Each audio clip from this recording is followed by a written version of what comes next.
औज़ुबिल्लाहिमिनश्शैतानिर्रजीम बिस्मिल्लाहिर्रहमानिर्रहीम। First year math exercise 1.1 के साथ मैं मोहम्मद राशिद खान हाजिर हूँ। तो हमने बेटा प्रीवियस लेक्चर में ये डिस्कस किया था कि नंबर्स में हमारे पास क्लोजर प्रॉपर्टी जो है वो कैसे डिस्कस की जाती है। तो आज का जो हमारा लेक्चर है वो हमारे पास है जी। इसके क्वेश्चन नंबर 4 से हम स्टार्ट करते हैं, क्योंकि 2 और जो 3 है वो शॉर्ट क्वेश्चन में। क्वेश्चन नंबर 4 का हमारे पास पार्ट नंबर 1 है कि A/C प्लस B/C, और इसको हमने प्रूव ये करना है कि ये A+B/C के बराबर है। मगर इसमें एक बात ये है कि हम इसका डायरेक्ट एलसीएम नहीं ले सकते, प्रॉपर्टीज़ की मदद से हम करेंगे इसको। तो सबसे पहला काम ये है कि हम इसकी लेफ़्ट हैंड साइड कंसीडर कर लेते हैं, क्योंकि जब भी प्रूव होगा, वेरीफाई होगा, तो हमें एक साइड या लेफ़्ट या राइट करनी पड़ती है। तो हमने लेफ़्ट साइड जो है वो कंसीडर कर ली, A+C प्लस B/C। अब A/C प्लस B/C हमारे पास दिया हुआ है, तो सबसे पहले डायरेक्ट एलसीएम तो हम ले ही नहीं सकते, क्योंकि रिजल्ट में हमें C जो है वो दोनों के नीचे चाहिए। तो हम इसमें क्या करते हैं, ये जो डिनोमिनेटर में पड़ा है इसको अगर हम सेपरेट कर दें, जिसको हम डिवीजन प्रॉपर्टी बोलते हैं, अगर हम उस तरीके से कर लें तो ये A ये मल्टीप्लाई है 1/C, और ये आएगा जी B मल्टीप्लाई बाय 1/C। अब कौन सी प्रॉपर्टी हमने यहाँ पर यूज़ की? प्रॉपर्टी हमने यूज़ की यहाँ पर डिवीजन प्रॉपर्टी, क्योंकि वैल्यू को हमने अलग अलग कर दिया, डिवाइड करवा दिया। ये है डिवीजन प्रॉपर्टी। अब ये लिखना ज़रूरी नहीं है, क्योंकि ये जस्टिफाई अगर वो कहता है तब लिखना बहुत ज़रूरी है। अगर नहीं है तो आप जो है इसको बगैर लिखे हुए डायरेक्ट भी कर सकते हैं, आपको बस प्रॉपर्टी का पता हो।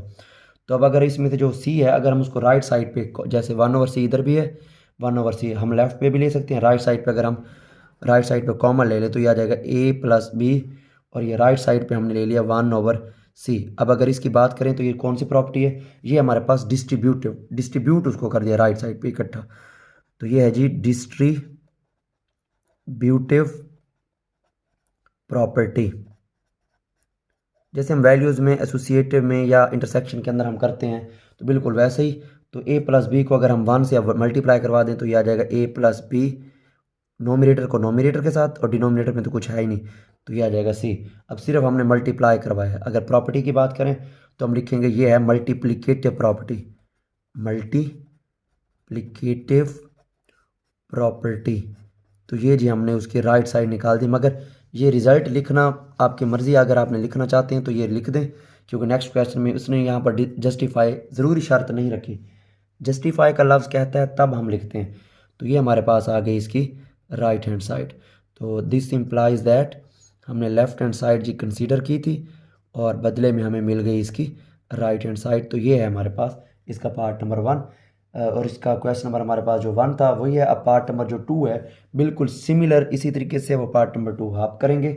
फिर है जी हमारे पास क्वेश्चन नंबर 5 की वो बात कर रहा है कि फिर प्रूव दैट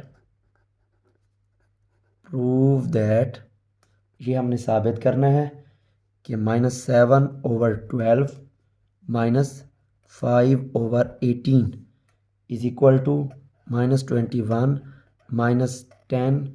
-10/36। ये हमने करना है प्रूफ कि ये दोनों रिजल्ट आपस में बराबर हैं। अब डायरेक्ट एलसीएम तो हम ले ही नहीं सकते। सबसे पहली बात, लेफ्ट हैंड साइड हम कंसीडर कर लेते हैं, वो है जी -7/12 -5/18। इस वैल्यू को हमने लिख दिया। अब हमें चाहिए 18, तो हम क्या करेंगे, 3 से मल्टीप्लाई और 3 से डिवाइड, अगर हम अलग अलग डिवाइड भी तो करवा सकते हैं। तो -7/12 तो मल्टीप्लाई बाय, क्योंकि 36 हमें डिनोमिनेटर में चाहिए, यहाँ से पता चला।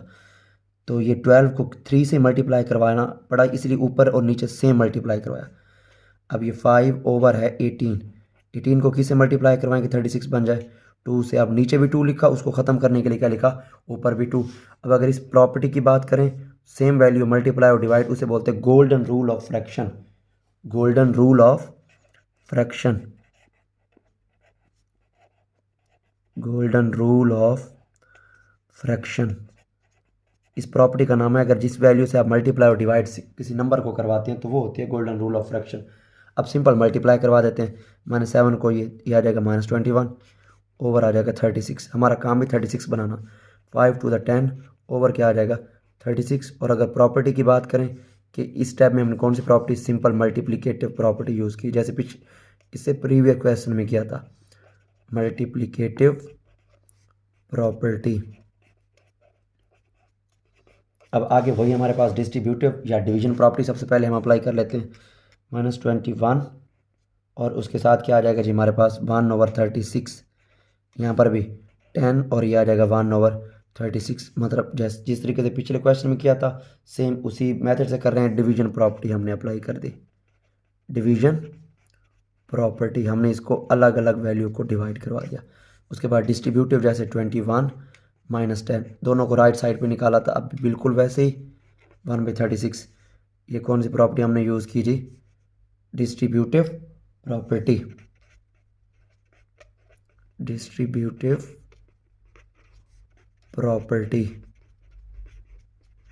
इसी तरीके से अब हम सिंपल मल्टीप्लाई करवा देते हैं। ये आ जाएगा -21 माइनस का 10 ओवर क्या आ जाएगा 36। सिंपल मल्टीप्लिकेटिव प्रॉपर्टी यूज़ की हमने। ये जी उस टाइप के सामने हमने लिखा मल्टीप्लिकेटिव प्रॉपर्टी। ये जी हमारे पास क्वेश्चन नंबर 4 और क्वेश्चन नंबर 5 हमने किया। इंशाल्लाह बहुत जल्दी हम जो है नेक्स्ट लेक्चर के साथ हाजिर होंगे। तब तक के लिए इजाज़त दीजिए। अल्लाह हाफिज़। अल्लाह निगहबान।